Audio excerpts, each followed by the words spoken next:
Costa 911. I need EMS. Tell me exactly what happened. My friend is staying with me, and I just walked in, and she's laying on the bathroom floor, and I don't know what happened. I can't tell what happened. Is she awake? She's not awake. There's blood all over her face and all on the back of her head. Is she breathing? No, she's not breathing. I'm going to tell you how to do chest compressions. Count out loud so I can count with you. 1, 2, 3, 4. Okay, there's a lot of help coming as fast as they can. Keep going. There might be a police officer coming in soon. That's okay. Don't leave her alone and don't stop. I hear them. Okay, that's good. Keep going. Don't leave her alone. They'll come to you. Just keep going.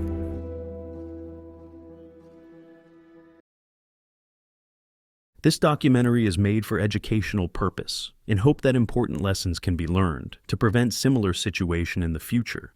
Approximately 65% of those involved in a relationship at some point experience a separation and a reconciliation with their life partner.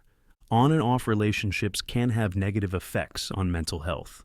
If you're in this type of relationship, it can be important to prioritize your mental health reflecting on your situation. In this video, we will see where jealousy and lack of reason can lead, in the absence of communication and in the absence of a therapist. May 11th, 2022, Austin, Texas. A young woman, Moriah Mo Wilson, goes with her friend Colin Strickland to Deep Eddy Municipal Pool. They went for a swim, have fun, and enjoy the time given to each other. Then they go to have dinner together at Pool Burger. After dinner, Colin dropped Anna at her friend's apartment around 8:30 p.m. Anna was in town for the 150-mile gravel locos race and staying with her friend Caitlin Cash. Anna enters the apartment at 8:36 p.m. What Anna didn't know is that they were followed by someone who was very determined that the two would never see each other again. A few minutes after Anna enters in the apartment, someone knocks on the door. She opens the door. The audio recording was active on a neighbor's doorbell. What you will hear are the last scream made by Anna, who was shot 3 times.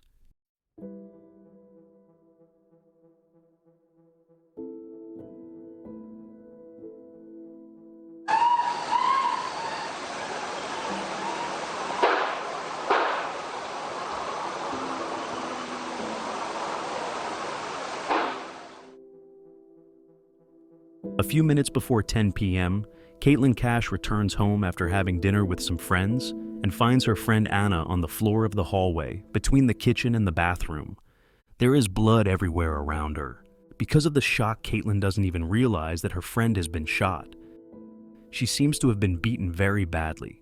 She tries to revive her, calls 911, and tries to do everything possible until the police arrive at the scene.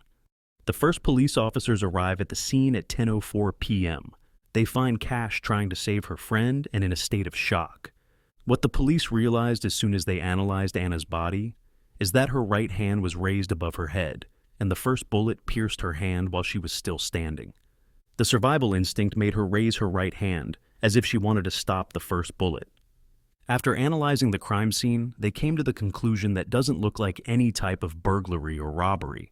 The investigators were more and more sure that everything had a personal motive. The police had to solve a murder case, but for that, they have to find out who the victim is and who might want her harm. But let's see who it was, Moriah Mo Wilson. Anna was born on May 18, 1996, in Littleton, New Hampshire, the daughter of Eric and Karen Wilson. She had only one brother, Matthew Wilson. She spent her childhood in Kirby, Vermont. Anna was an athlete from a young age, doing different sports. She spent most of her childhood skiing until she realized that cycling is what fulfills her the most. She started participating in mountain bike races. Anna was a top athlete, and she was completely dedicated to her passion. She was described by friends as a nice, smart, and caring person. But who would want to take the life of a 25-year-old young woman who dedicated her life to cycling?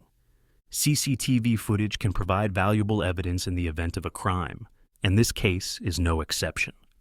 On the recordings they saw when Anna arrived home, But what they found interesting was a black SUV that was present in the area immediately after Anna arrived home and hours before. It was impossible to get a registration number of the SUV because of the bike rack on the back, but it was a starting point. Collecting digital information as well as personal data about friends and family, the investigators went to talk to the person who last saw Anna alive, Colin Strickland. At that time, we can say that the investigators considered that Colin is a person of interest in this case. Better said, at that moment, he was at the top of the list of persons of interest. In general, in most cases where people lose their lives, as a result of an aggression that seems to have a personal motive, the main suspects are their current or former partners. And if it happens that the last person who saw the victim alive is one of them, then he should have the perfect alibi to be taken out of the equation. But the investigators were sure of one thing. Whoever took Anna's life had something personal with her. The next day around 9 a.m., the investigators go home to Colin. When the police arrived at Colin's home, he was in his garage. While the police were getting information from Colin, they noticed that there was also a black SUV in front of the garage, very similar to the one caught on the surveillance cameras the night Anna was shot. Even the bike rack on the back was looking so similar. When Colin is asked who is the owner of the black Grand Cherokee, Colin says that it belongs to his roommate, Caitlin Armstrong. At that moment, she was a yoga teacher and licensed realtor. But the investigators find out from Colin that Caitlin is not just his roommate. For 3 years, they have been in a relationship, but not any normal relationship, but a type of relationship where they break up and get back together repeatedly throughout these 3 years. Even their relationship was not stable, because Colin was not decided that he wanted to be with Caitlin for the rest of his life. They still lived together. It seems that Colin met Anna when he and Caitlin took a break. Colin and Caitlin would later reconcile and resume their relationship. Colin hid the relationship with Anna from Caitlin, but she found out. From the investigation, it appears that Caitlin called Anna warning her to stay away from Colin. Actually, Caitlin contacting Anna several times before Anna blocked her number. Colin admits that Caitlin is quite jealous, but even though he knew that Caitlin was jealous and that they lived together, he doesn't think she is capable of taking someone's life. The biggest surprise of the investigators came when Colin admitted that he recently bought 2 firearms. Both weapons were of 9mm caliber. So, until now, the investigators had a Grand Cherokee SUV with a rear bike rack recorded on the day Anna was shot, and a similar SUV owned by Caitlin Armstrong, and 2 9mm guns owned by Colin and Caitlin. An unspecified caller also told investigators she had been with Caitlin in January 2022 when she discovered Colin was romantically involved with Anna while still dating her. Caitlin became furious and was shaking in anger. She was so angry she wanted to kill Anna and said she had either recently purchased a firearm or was going to. Due to their experience, investigators have an instinct to see beyond a simple coincidence. But it would be a mistake for the investigators to focus on what their instinct tells them about a person or a situation, because they may be focused on the wrong person. They need to consider all possibilities. Instincts, gut feelings, intuition, whatever you want to call them, are not admissible evidence in court. For an investigator, this instinct has to be backed up by justifiable and articulable facts before he can take any action. The investigators decide to talk to Caitlin Armstrong and see if their instinct has real basis.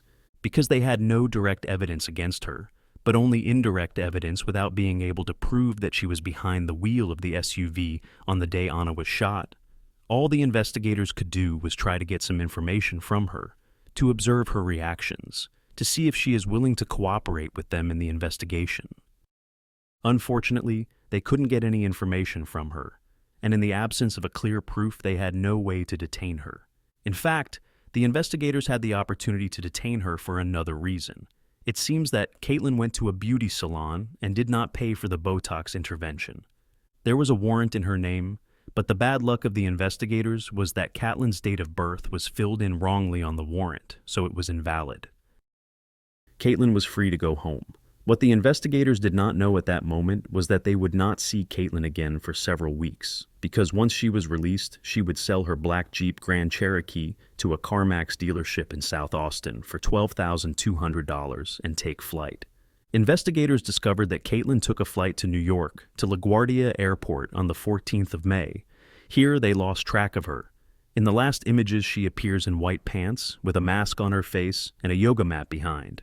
It was easy for the authorities to find the flight to LaGuardia because Caitlin used her passport. It will be a few days before the authorities realize that Caitlin already has another passport she is traveling with, her sister's passport.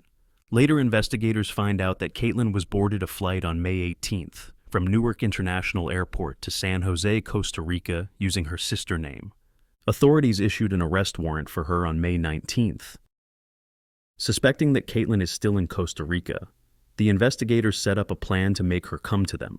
Knowing that she is a yoga instructor and that her financial resources are limited, they thought that she would look for work. So they posted a job ad for a yoga instructor. They didn't have very high hopes after they posted the ad on Facebook. They were surprised when a woman who looked like Caitlin appeared at the job interview, only her hair was cut short and dyed, and she had a bandage on her nose. After the interview, which was actually held by the police at a hostel on Santa Teresa Beach in Provincia de Punta Arenas in Costa Rica, it was found that the woman was really Caitlin, who had cosmetic surgery on her nose, had short and dyed hair in an attempt to make herself disappear. It seems that Caitlin took the bait at the last moment when the U.S. Marshals were ready to give up after weeks of searching in hostels in Costa Rica. Even when they met her face to face, they didn't recognize her right away. Although they studied her features and characteristics for weeks, what betrayed Caitlin Armstrong were her eyes. She was arrested on June 29th after nearly 6 weeks on the run. Caitlin was returned to Austin, where she was booked into the Travis County Jail on a $3.5 million bond for first-degree felony murder. She was kept in custody, pending trial. 3 weeks before the trial, on the 11th of October, when she was transported to a medical center for a checkup, she found the opportunity to run away from the 2 deputies who were escorting her around 8:17 a.m. She didn't run too far. She was captured by deputies after 10 minutes. At the trial, the prosecutors presented the evidence. The ballistics analysis confirmed that Caitlin's 9mm gun matches the bullets Case fired and found at the crime scene. Caitlin's black Jeep Grand Cherokee is the same one that was seen on a security camera driving by the home Anna was staying in the night she was shot.